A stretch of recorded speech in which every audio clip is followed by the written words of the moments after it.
a great day for me. Not only am I a huge fan, but I'm going to call it AT Day. Do you know why I'm calling it AT Day, Mick Mars?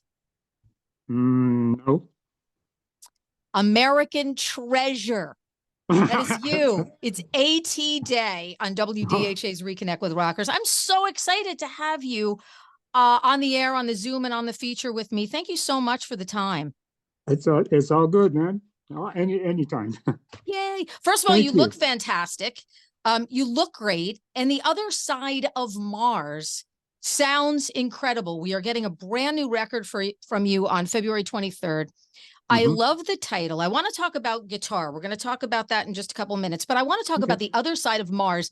Really is the other side of you, because the first two tunes that we're getting are bangers, but there are so many flavors, textures, storytelling, kind of journeys on this visual sounding record. So talk to Hmm. me about putting together this record and letting everybody see the other side of Mars. Um, well, I've been working on it for quite a while. It's not really. Um, I wasn't really thinking of a concept album, but it actually does. Well, I guess I wanted to show like a lot of different influences or styles or different flavors, colors that I'm able to do aside from just like staying in one uh, particular thing. And I can do that luckily because I'm just me now. I don't have to be uh, uh, writing about, well, you know strippers and drinking and all that stuff. It's like I'm free to do just about anything I want. And so I wanted this record to be diverse, uh, which it is. But Very, you know, very, very diverse. And it showcases so much of you. I think you've come into such a, you've hit such a stride here with the songwriting, again, with the storytelling. And Mhm. let's talk a little bit about, I mean, I think there are really great guitar players, and then I think there are crafters of sound. And I think you are in the category of a crafter of sound. Thank you. You come up with this sort of, Mick Mars sound. Nobody can duplicate it. Nobody can imitate it. No band or record will ever sound the same without you on it. It Mhm. just is the way it is. It's a fact. Yeah. So when we're talking Thank about you. crafting that Mick Mars sound, so how does that happen for you? Is that just the way it was from the beginning? Is that over time? Is that producers helping to craft that sound? How does that become your sound? Um, a lot of work, listening to sounds, especially guitar players like Jeff Beck. When you hear Jeff Beck, it's Beck. If you hear Hendrix, it's Hendrix. And I worked for a long time, years, to get my sound. Uh, Nothing was good enough until, so I kept working and working and working until I was happy with it, which is not, uh, the little tones. I wanted like the big things that jumped in your face. And so it took me a while to develop that, but mostly it's like, learning and listening to lots of guitar players that had great tones, you I know? heard that you were a surf guitar fan growing up. I remember reading that in some interview with you probably a while ago, and you and Dick Dale kind of had a thing. And here's the funny part. I hear that in your sound, and I know you're a horror fan. So I almost kind of hear that like surf guitar and horror. Like sometimes I listen to a Mick Mars guitar and it scares me in a good way. I want to be afraid. And I hear that kind of melding. So you were a surf guitar fan growing up? um, I listened to a lot of surf music growing up, and Yeah. the Venturers and Dick Dale and a lot of them, you know. Yeah. But it taught me how to, to do. I don't know. I liked. I didn't want to play disc chords, to move my fingers and to watch these guys and to hear them play and things that it had a lot to do with, you know, my growing up and listening, and uh, everywhere from surf to blues to classic to progressive, like Gentle Giant or Robert Fripp with King Crimson. Wow. Uh, you know, a lot, you know, the blues guys, Michael Bloomfield, and uh, you know, those kind of guys, you know.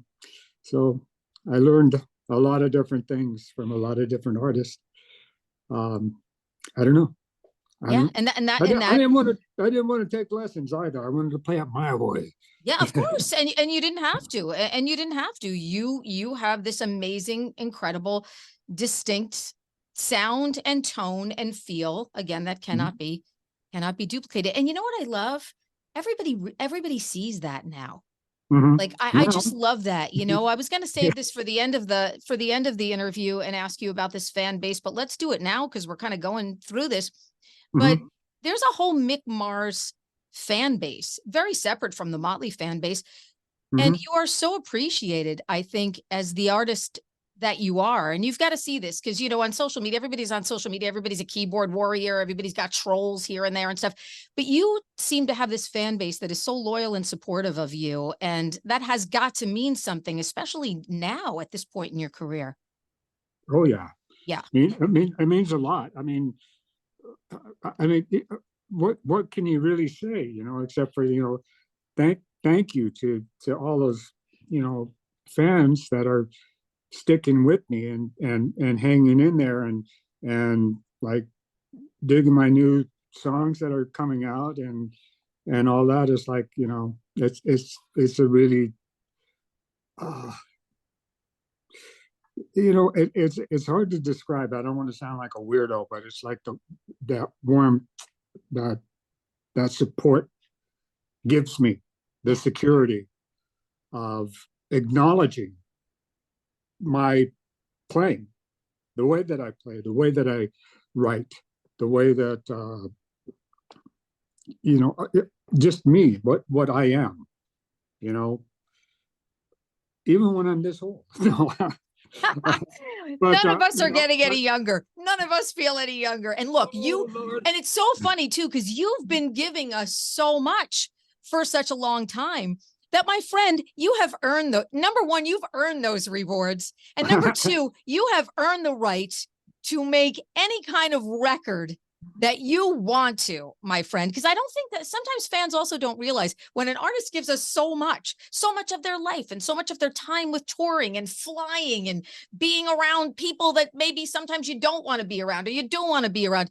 It's a great life. Don't get me wrong, but you give a lot. You give a lot with a life like that. Well, thank you. Yeah, yeah. But yeah, I think that I extracted a lot of people, you know, out of my life. Yeah. Yeah. But And we'll it's leave your it time. It's your time. It's your time to shine. It's your time to shine on this record. So let's talk about a couple of tracks. I've heard a few. Of course, we got two singles, Loyal to the Lie, which blew me away. Bang, bang, bang, man, in your face. Crazy, bombastic, wild song. Right Side of Wrong. That is a smash. That's a smash rock record. If Yeah. you ask me, I've been programming rock radio for a long time. It's got your guitar. It's got a bunch of cool hooks. So I want to talk about vocalization mixed Mm-hmm. with guitar, actually, because I think great guitar players know how to find singers who are able to, and especially when you're coming out of a band. Slash did it with Miles Kennedy so Oh well, yeah. who are Mm-hmm. able to complement you so well. And I think that you have done it so well with Jacob. So talk a little bit about Jacob. You also have Jacob Button, and you also have Brian Gamboa on this record. So talk to me about finding these vocalists and how they fit your style so well. With Jacob, I met Jacob through Paul Taylor, Who's keyboards. also on the record on keyboards, Yeah, right? yeah. And he introduced me to both of those guys, right? And so when I heard Jacob first singing, I mean, I went through a lot of singers, right? And when Paul introduced me to Jacob, of course, he sang, what was it he first sang? I don't recall which was the very first song that he sang on, because it's been a few years. But I want perfect. He's right. He's right for these songs. When not loyal to lie, but undone. Okay, undone. Right. Yeah. And Killing Breed came up. That's where Brian came in, which Paul also introduced me to. Because I was talking to Paul and going like, I need a little more angst to this. I mean, Jacob's voice is really powerful and clear and clean, and that you can understand the words and this, but I wanted something a little more gritty, a little more desperate. And Paul introduced me to Brian, and I went, perfect, and That's the guy. He did Killing Breed one take. Wow. Okay. And the reason, I mean, he had some like little tweaks and here and there that you can fix very easily. But he goes, let me do it again. No, dude. No, you won't be able to have this feel. Yes. Again. Yes. Because they always do that, players. I mean, if you're a drummer and drop a beat, yes, I can. Yes, right. But you want that feel. That's what makes the song. That's what makes the song. Exactly right. Exactly right. And people try to fix what isn't broken. I can do it better. No, you can't. Listen, and then you listen to 10 takes and you go listen to the first one. Oh, okay. That's and no one's gonna. I wouldn't argue with Mick Mars. I'd be like, Mick, we're in. Let's keep this the same. Let's do this. But yeah, you managed to get these guys who are so in the pocket with your playing, where I think there's a melding sometimes, and I think sometimes yes. a guitarist who's making a guitar record and looking for vocalists forgets that. And I think that you just had this great. I love that you used multiple vocalists because you wanted what you wanted on these songs. Exactly right. Exactly. Yeah. And I guess that's the bit of the old school from me is what happened to multiple singers in bands. They're pretty much the same, one guy. Yeah. As opposed to, I'm really dating myself now, but like Beatles had 3. Yeah, absolutely. Absolutely. So, amazing point. Yep. Well, it's like, say, Paul's voice would get like a little scratchy. Hey, John, can you sing this? Yeah, of course. Or George, can you know what I mean? It's like, let this guy, Yeah, look at the Eagles. You got Fry, you got Henley, you got Walsh. You got these great vocalists, and every you got Felder. Like all these people can sing, within a band and still make phenomenal records. So yeah, yes. I get that. That's right. That's what I'm looking for. That kind of like. I guess in my music with diversion, but also vocalist. It's like, I mean, you can tell it's me playing, right? But the songs no doubt. And when you put in a different singer, it's like, oh, okay, and I'm digging it. It's like, I don't know. I may.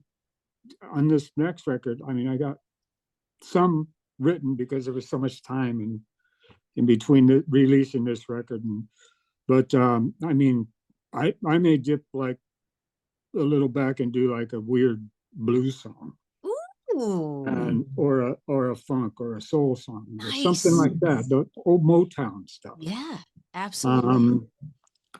I may just like find like a female artist that would be on there, and that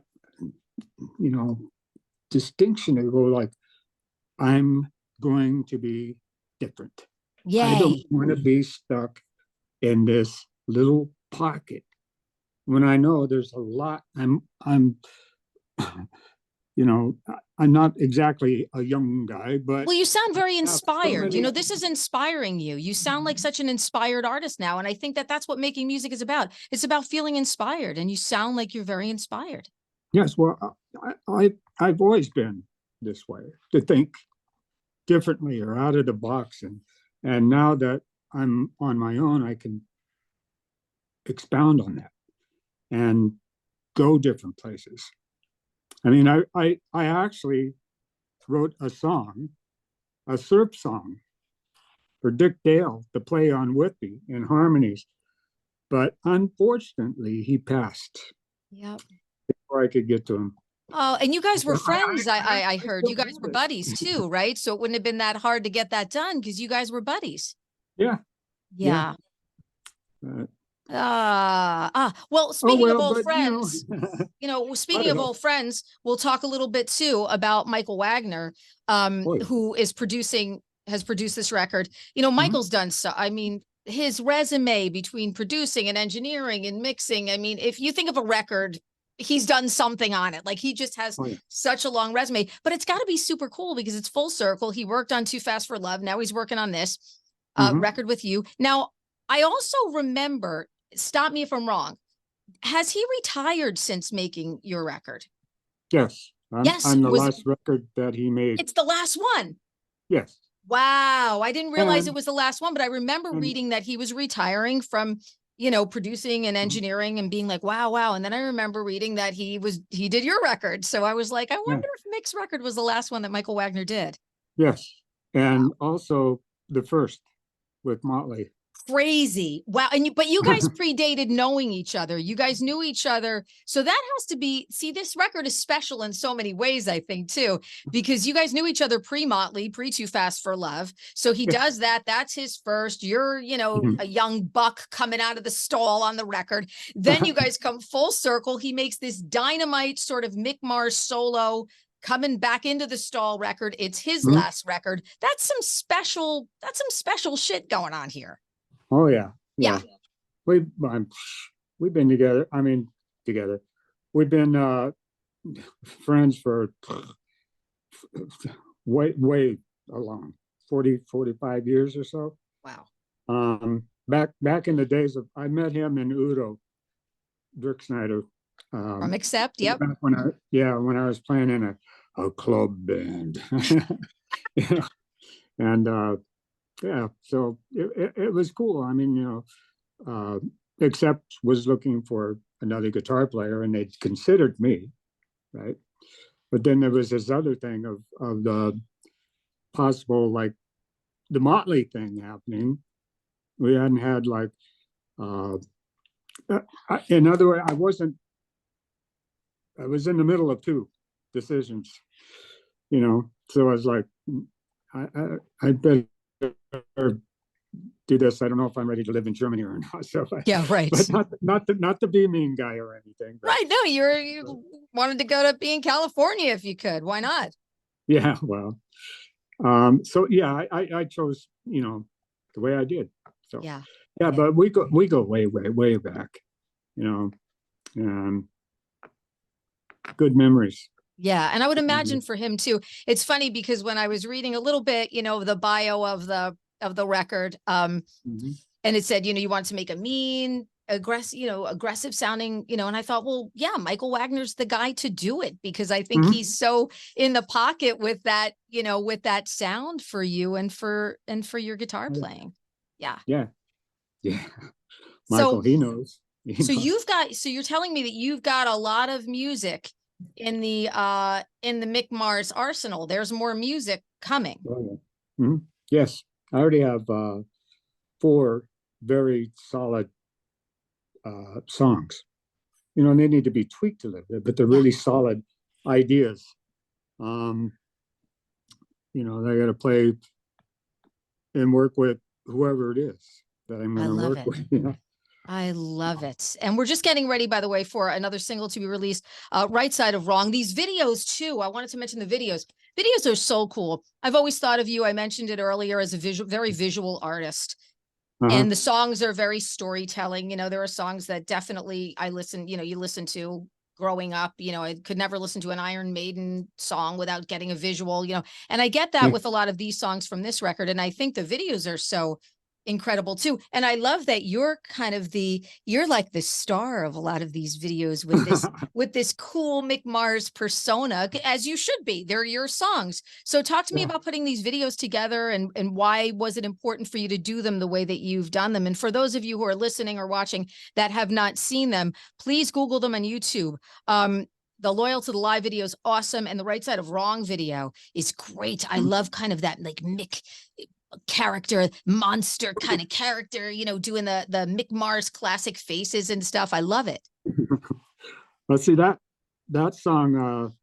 Well, I'll take them in order. Loyal to the Lie is about, cults, that kind of a thing, to where here's this guy, whether it's Charlie Manson or Jim Jones or all those people. There's one guy telling thousands of people or hundreds of people what to do, and it's stupid. It's like, why do you believe this? You give up all your money, you give up all your valuables, you give up all your everything, including your life at the end.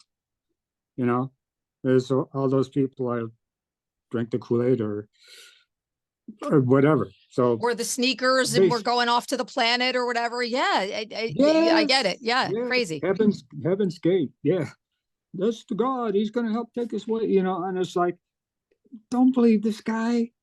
He's crazy. But that's kind of based on that kind of a thing. Right Side of Wrong is one of the parts, and there is no right side of wrong. So I had the black and white, and a lot of people go like, "Oh, it's spy via spy." Basically, maybe, but there was a part in the video I made that was never made, and I got a little bit upset about it. This is I wanted to take somehow, I don't know why it was so difficult, but there was a part in there that I wanted the black guy and the white, thing to exchange hats or heads or something. So the way they think is now the way the other guy thinks, but now they both think in what the other guy thinks, but it's still wrong. But what happens is, at the end of the video, I wanted to have just where that big boom goes at the end, would be just in gray, because there's a gray area. That's what that song is based on, just the gray area of what is right and what is wrong. Is there any? We don't know. Yeah. The gray area. Yep. So what is the right side of wrong? Yeah. But like I said at the beginning of the interview, a lot of storytelling going on here. And I think you're a great storyteller, Mick. Oh, thanks. Thank you. I got a lot of stories. You do, man. And this is a great time to be telling them all. Because, man, I think if anybody has lived, it is you. And I'm so looking forward to February 23rd when we get The Other Side of Mars. Just a perfect, amazing title. Did you always know you were going to call a solo record The Other Side of Mars, or did it just kind of come to you? Because it's just so perfect. No, I not really. I mean, I didn't know what I was going to call it.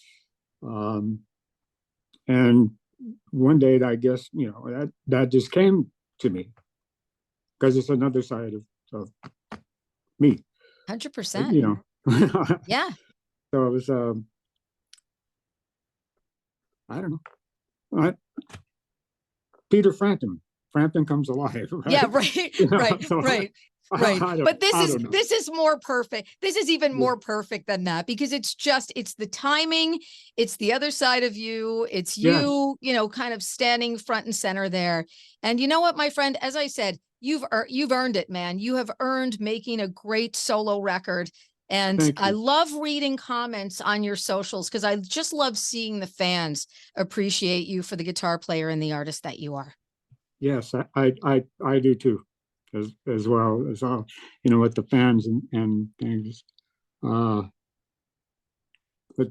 I don't know, maybe the other side of Mars, maybe I'll call it, I don't know. Am I going to call my other one? Mars Part 2? I don't I don't know. The other side of Mars. Oh my gosh. Mick, it has been such a pleasure. Thank you so much for the time and the great conversation and the amazing music. Again, like I said, a living legend, and it's such a thrill to have you on. Oh, thank you so much for having me.